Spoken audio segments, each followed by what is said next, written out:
Former Home Secretary Suella Braverman has warned that the UK could become an Islamist nation with nuclear weapons within the next 20 years. Here she is giving a lecture in Washington, DC yesterday. Vice President J.D. Vance said at the National Conservative Conference, at which I also spoke in the summer here in DC, that the UK was going to be the first Islamist nation with nuclear weapons. I don't think he was entirely joking. Is it an impossibility that 20 years from now, it will be the UK, not China or Russia, that will emerge as the greatest strategic threat to the USA? Born... Right, OK. Has she gone for MAGA? Has she gone bonkers? Has multiculturalism failed? I mean, there's so much to unpack here, so I'm glad I've got an expert to do so. Joining me now is director at the think tank Pickthall House, Mustafa Warsi. Thank you very much for joining me today, Mustafa. Thank you so much for having me on. This story is I'm sorry, I just think it sounds a bit mad. I'm being honest here. I'm sorry. I think Suella normally is great, very, go-getting and strong, but this doesn't make sense to me. Yeah, I appreciate that entirely. I think that the comments stated by themselves are incredibly alarmist, nonsensical, and largely an attempt to sort of increasingly get attention using words like Islamism and nuclear wholesale without any bearing on reality as such.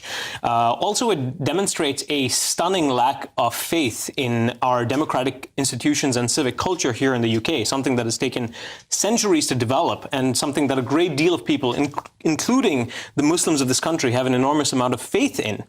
All of this is, I think, incredibly worrying and something that is hard to take very seriously, particularly coming from a serious, high-ranking politician. Yeah, I mean, she's very high-ranking. People listen, people take notice. And you're not a lefty, are you? I mean, no. Raving lefty. Before your message, absolutely is not a lefty whatsoever in any way, shape or form. Why do you think she's saying it then? I think that it has to do with attempting to cozy up to aspects of the American right, which again further demonstrate the right wing in this country's refusal or total abnegation of sovereignty as far as governing our country by itself on its own terms with reference to our own values and our own community is concerned. I think that what they've done is over 14 years they've seen basically failure after failure of governance, much to the heartbreak of many, even on the right. And then, they look at Trump and see in 1 week, more that has been done to tackle immigration than in the last 10 years here. And so accordingly, what they've done is they're trying to ally themselves with that and portray themselves as part of this larger movement with America. It is important, nevertheless, to straighten it out that while Britain and America are incredibly close culturally and ethnically and historically, they're not, in fact, the same country. They have different concerns, different populations, different national priorities, and it is important to keep that in mind when crafting a strategy that is entirely sovereign and makes sense within the context in which we live as British. Yeah, I mean, because, and difficult political systems as well. I mean, she's echoing what J.D. Vance said, basically. That's what he said as well. I mean, but bottom line is, do you think she might have a bit of a point as well? No, I don't think so. I think that while it is the case that there exist troubling pathological subsections of the community, by and large, there's no reason to suggest or no reason to suspect that Islamism is taken seriously as a serious political threat in this country. As far as to the extent that Islamism is discovered, it is marked off as potentially violent. This is why, Jacob Rees-Mogg stated to my colleague the last time he was on that of the 40,000, 41,000 people on the MI5 watch list, 39,000 are Islamists. This demonstrates, in fact, that Islamism is not, in fact, taken lightly in this country. We do, in fact, take it seriously. Further on, we have to make it very clear and highlight the idea that Muslims are engaged across the political spectrum here in every aspect of political life. You have, Shabana Mahmood on the left. You have, Zia Yusuf doing a fantastic job with reform on the right. You had Sajid Javid in the past. Muslim political priorities largely reflect the political priorities of the country as a whole.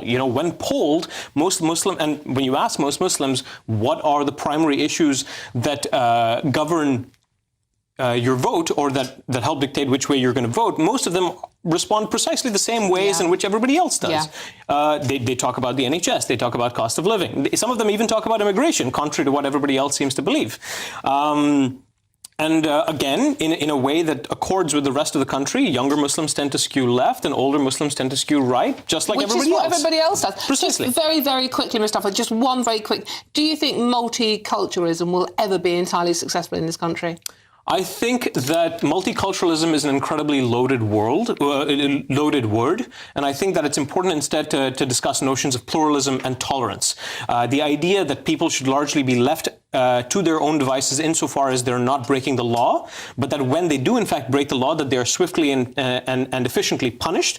This is a model that is expressive of British values like liberalism and pragmatism going back for the last 200 years, and we've seen it work in the 70s and the 80s and the 90s, and it is only in the course of the last 20 or 30 years as a result of political inefficiency, infighting, mudslinging, and an entire and a confusion of political priority that we've started to see communal decay and tension and infighting. Unfortunately, we've run out. I could actually talk to you for all day. Absolutely fascinating, it really is. Let me know what you think. gbnews.com/your say. Mustafa, thank you very much for joining me on that one. We have run out of time, unfortunately.